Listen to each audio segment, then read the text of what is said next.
Hi everyone. So a couple of weeks ago on this very same channel, we talked about analog synthesis in Faceplant, how to make it sound like an analog synth, more warm, more unpredictable, slight variations in the sound, etc. And we covered quite a lot of techniques there, but one thing I didn't talk about was auxiliary routing. And auxiliary is a little module here in the generator area that allows you to take signal from somewhere else and then process it further. It's very, very basic by design.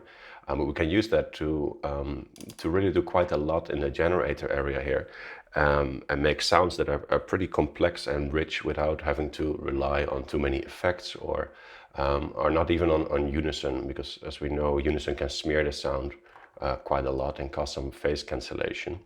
So I have this sound here.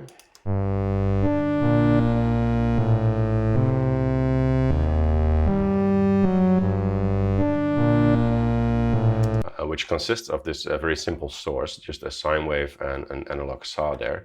And this is going through to the sideband, so we're not actually picking up this signal anywhere, so it basically goes nowhere.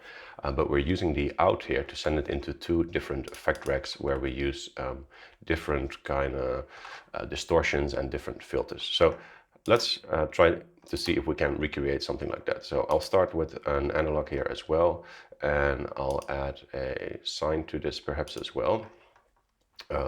We can do an analog sine or wavetable. Let's do analog as well. And we'll send this to the sideband so it doesn't go anywhere. And then here we can create a distortion, for example. And as soon as you do this, you'll see you get this red arrow, meaning that this will not do anything if there's no input. So to get input, we can choose our auxiliary here. And with that one, we can take the output from the first group here and we can send it right in here. So now this signal ends up there and your red arrow will also disappear. We can call this effects 1 and we can call this the source, something like this. And then let's see what we have if we play this. I'll lower the volume a little bit. And we have to connect that properly.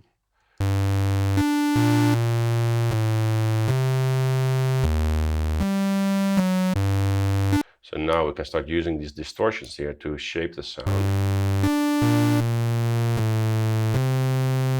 We can add some nonlinear filters in here. Maybe a notch. And we can add let's do another distortion after this and choose a different algorithm here.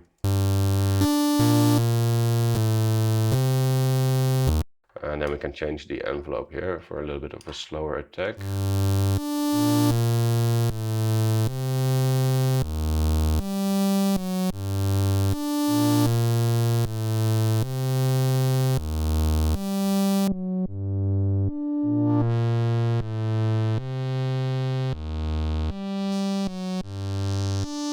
And you can see that especially these non-linear filters, they can change the signal quite a lot and they create a lot of color there. And the drive, of course, has a big effect here because this will create a louder input to the effect. So we could do something like this, and then we could create a new group. Let's go with another nonlinear filter. And let's start stacking some stuff on here as well. A regular filter. We could do a distortion in between. And again, here we can take our aux to get a signal. And we get that from our first group.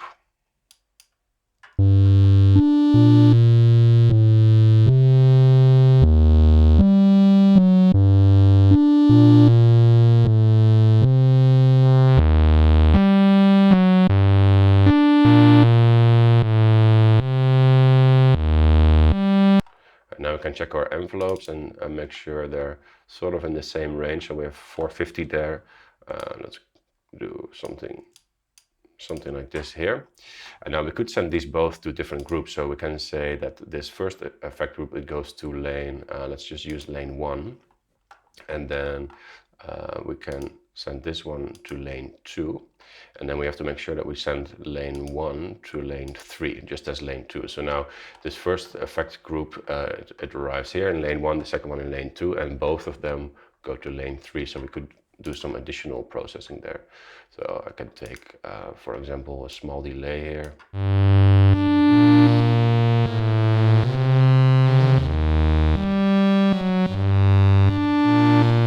Here we could add perhaps a chorus or a reverb.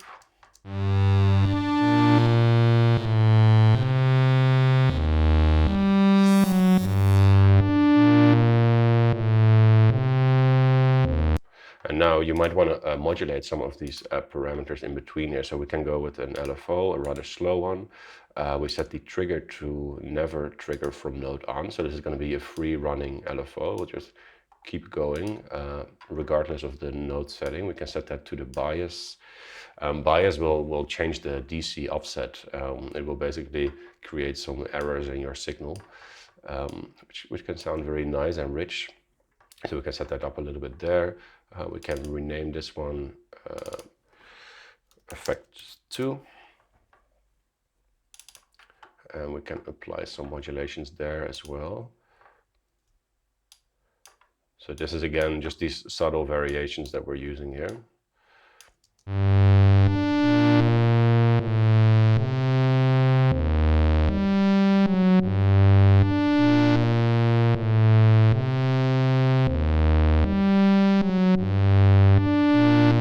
Now we could also take this sine here and then send this only to a different part here. So we can send the sine, for example, we can use that to control the cutoff here. So this would be audio rate modulation.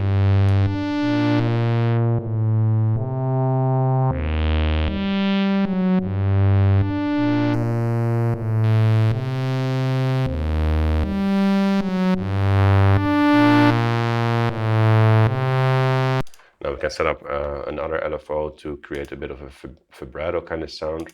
So here maybe we can go for some random kind of sine wave. We can set that up to the fine tuning, for example.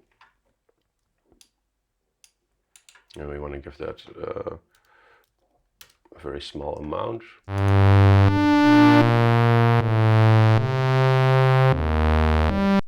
Both of these could go through a reverb in lane 3.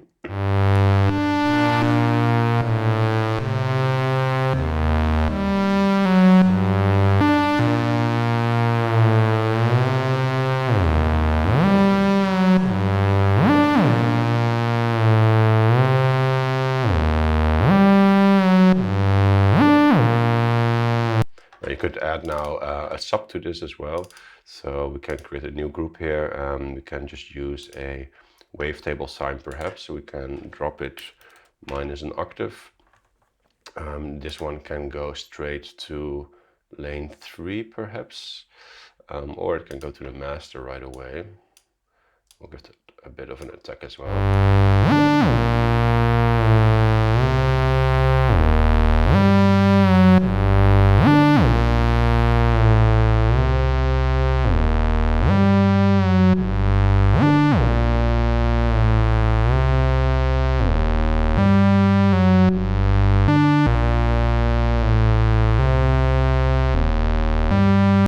I'm going to give that a couple more voices.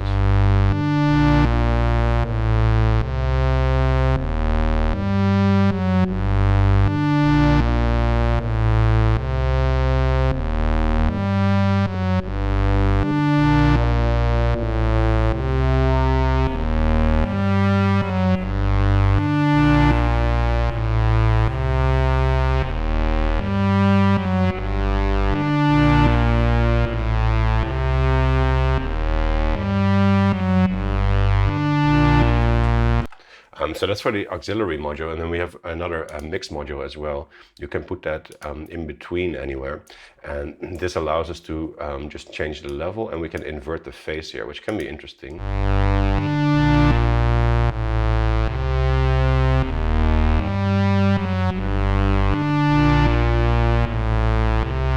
And this is something that we could then automate as well. We can try that for the second group here as well. You can put a mix in between, something like this. And now what we could do, we can also send a signal from a different part of the same chain into the level, for example.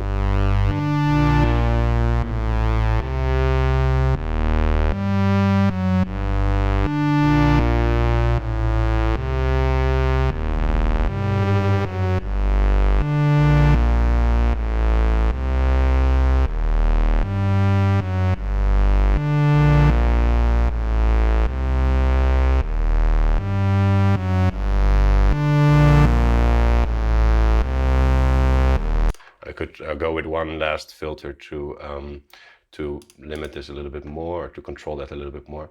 Let's say we choose a nonlinear filter, and we can hold Option and copy that to both. We can set up a macro to control the cutoffs there. We could also set up an envelope to do the same thing, so we get a little bit of filter modulation on the effects. Of course, we could do all of this within the source as well. And this one.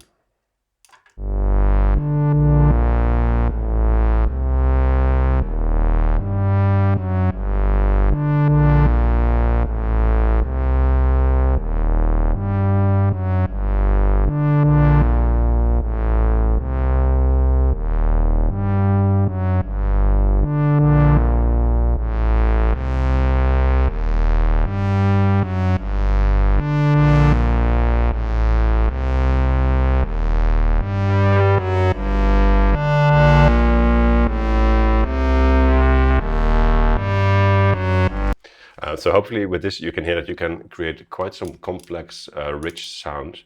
I didn't spend a lot of time tweaking these. Normally you want to go, take a little bit of time of finding the sweet spot of all of these saturations and layers.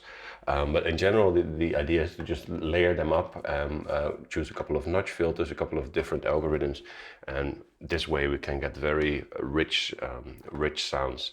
We could now try enabling the unison here if we want to go very big with this.